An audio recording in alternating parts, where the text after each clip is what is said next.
Hello everyone, welcome back to MDS pharmacy YouTube channel.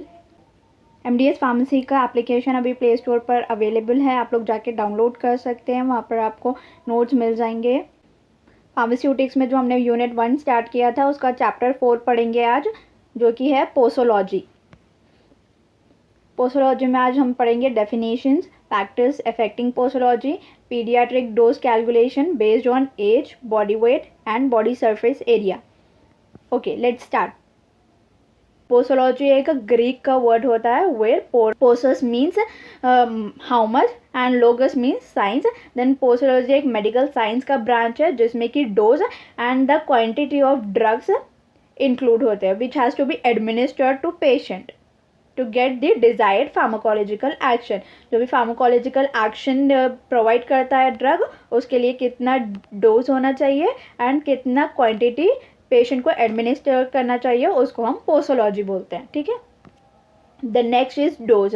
Dose is a simply amount or weight of medication which is administered at a specific time.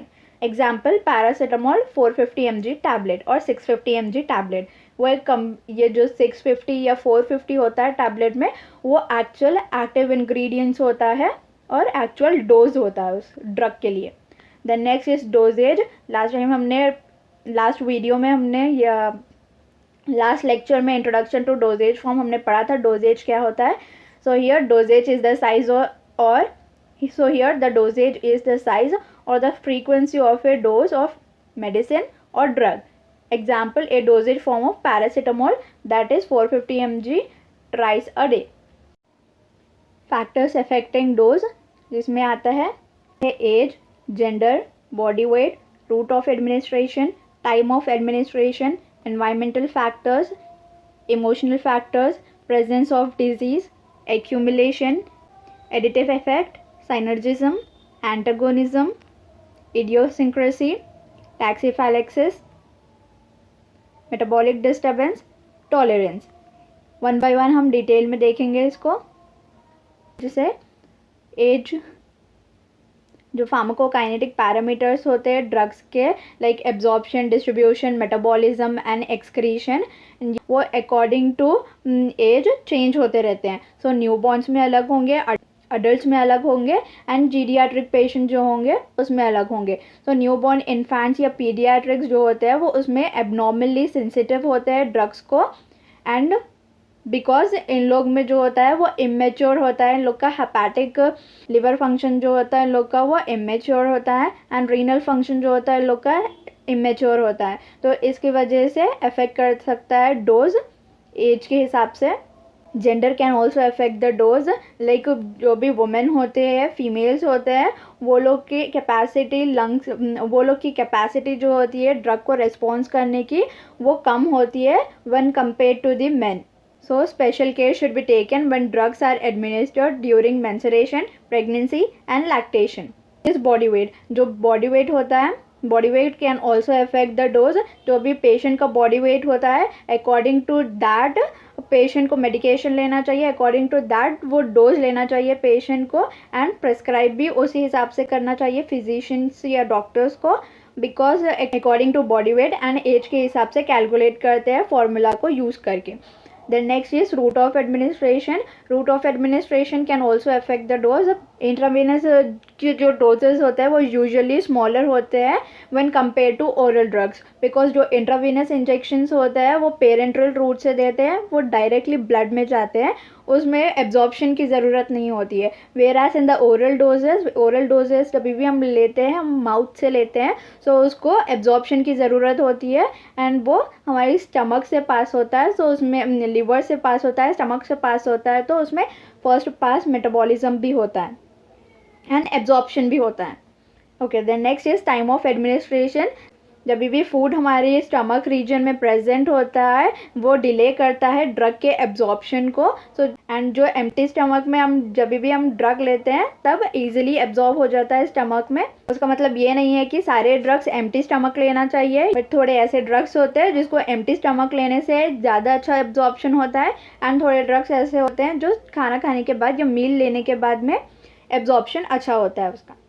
Environmental factors जो होते हैं वो भी affect करते हैं dose को। Like sedative जो drugs होते हैं वो रात में कंज्यूम करना चाहिए, नाइट में लेना चाहिए। एंड वो ड्रग्स इसीलिए देते हैं क्योंकि जो भी पेशेंट्स को रात को नींद नहीं आती है उसे हम इंसोमिया बोलते हैं, तो इंसोमिया की कंडीशन में सेडेटिव ड्रग्स देते हैं, तो वो ड्रग्स को नाइट को लेना चाहिए। एंड अगर वो डे टाइम में ले रहे हैं तो उसका डोज कम होना चाहिए। सो ये वाला पॉइंट भी अफेक्ट करता है। एनवायरमेंटल फैक्टर्स भी अफेक्ट करते हैं डोज को। सिमिलरली जो स्टिमुलेंट्स होते हैं वो डे में प्रिस्क्राइब करते हैं, इफ़ अगर रात में लेंगे तो उसका डोज अलग होगा। Emotional factors, the personality and behavior of the physician may influence the effect of drugs, especially for the drugs which are intended for the use in any psychological disorder. जो females होते हैं वो compare to male more emotional होते हैं, सो females में कम dose देना चाहिए। जो इनर्ट डोजेस होते हैं उसे हम प्लेसिबोस बोलते हैं। प्लेसिबोस जो होता है वो साइकोलॉजिकली एक्ट करता है बट उसका फार्माकोलॉजिकल कोई एक्शन नहीं होता है। Presence of disease, barbiturates example यहाँ लेते हैं, बार्बिचुरेट्स एंड क्लोरप्रोमाजिन का। जो भी पेशेंट्स को लिवर सिरोसिस है उसको barbiturates and chlorpromazine long term effect produce करता है। एक्यूमुलेशन, थोड़े जब ड्रग्स को रिपीटेडली एडमिनिस्टर करते हैं तो वो टॉक्सिक इफेक्ट प्रोड्यूस करता है बॉडी में because of its long term effect. जो ड्रग्स होते हैं वो एक्सक्रीट नहीं होते हैं बॉडी से एंड वो बॉडी के अंदर ही एक्यूमुलेट होते हैं।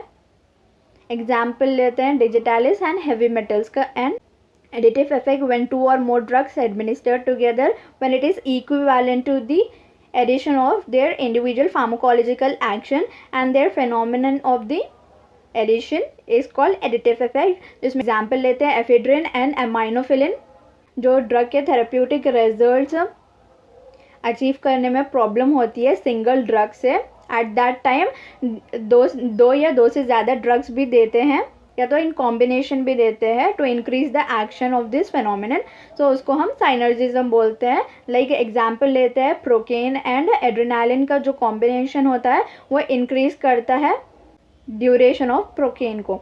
जो एंटागोनिज्म वो होता है जिसमें एक ड्रग जो होता है उसका एक्शन ऑपोजिट हो जाता है in the presence of other drugs on the same physiological system, उसको हम ड्रग एंटागोनिज्म बोलते हैं। एग्जाम्पल लेते हैं यहाँ पे milk of magnesia is given in the acid poisoning where the alkaline effect of the milk of magnesia neutralizes the effect of acid poisoning. The next is idiosyncrasy. Idiosyncrasy को हम allergy भी बोलते हैं। Toward action होता है drug का जो कि स्मॉल फ्रैक्शन में होता है पेशेंट्स में एंड उसका कोई रिलेशनशिप नहीं होता है dose and duration of the therapy से।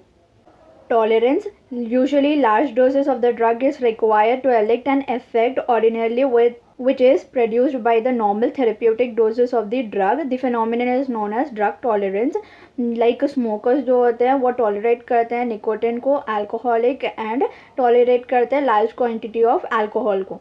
टैकीफाइलेक्सिस, टैकीफाइलेक्सिस वो होता है जब भी हम ड्रग रिपीटेडली एडमिनिस्टर्ड करते हैं तब रिसेप्टार्स जो होते हैं ना सेल के ऊपर जो रिसेप्टार्स प्रेजेंट होते हैं वो ब्लॉक हो जाते हैं एंड उसका जो फार्माकोलॉजिकल एक्शन होता है वो ड्रग का वो डिक्रीज हो जाता है, उसे हम टैकीफाइलेक्सिस बोलते हैं। द नेक्स्ट मेटाबॉलिक डिस्टर्बेंस, जो भी चेंजेस होते हैं वाटर एंड इलेक्ट्रोलाइट बैलेंस में और वाटर और एसिड बेस बैलेंस में एंड बॉडी टेम्परेचर और अदर फिजियोलॉजिकल फैक्टर्स जो भी होते हैं वो मॉडिफाई हो जाते हैं due to the effect of drug.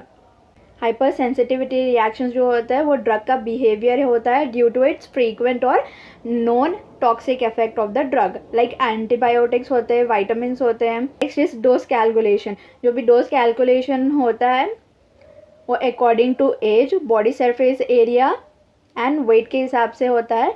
So first यहाँ पे देखते हैं डेलिंग्स फार्मूला जो कि चिल्ड्रंस अंडर 12 ईयर्स के लिए है। जो भी चिल्ड्रन 12 ईयर्स के अंडर है उन लोग के लिए ये डेलिंग्स फार्मूला यूज़ करते हैं। That is dose required is equals to adult dose into age in years divided by 20। The next is Fried's formula. Fried's formula जो होता है वो चिल्ड्रंस जो भी होते हैं 4 ईयर्स टू 20 ईयर्स के बीच में जो भी होते हैं उन लोग के लिए यूज़ करते हैं। इसका फार्मूला है dosage is equals to age in months into adult dose divided by 150। The next is Young formula. Young's formula जो होता है वो सिर्फ इन्फेंट्स के लिए होता है। dose for child is equals to adult dose into age divided by age plus 12. And here end with the session. If you have any doubt, please comment down below. Follow us on Instagram, like, share and subscribe.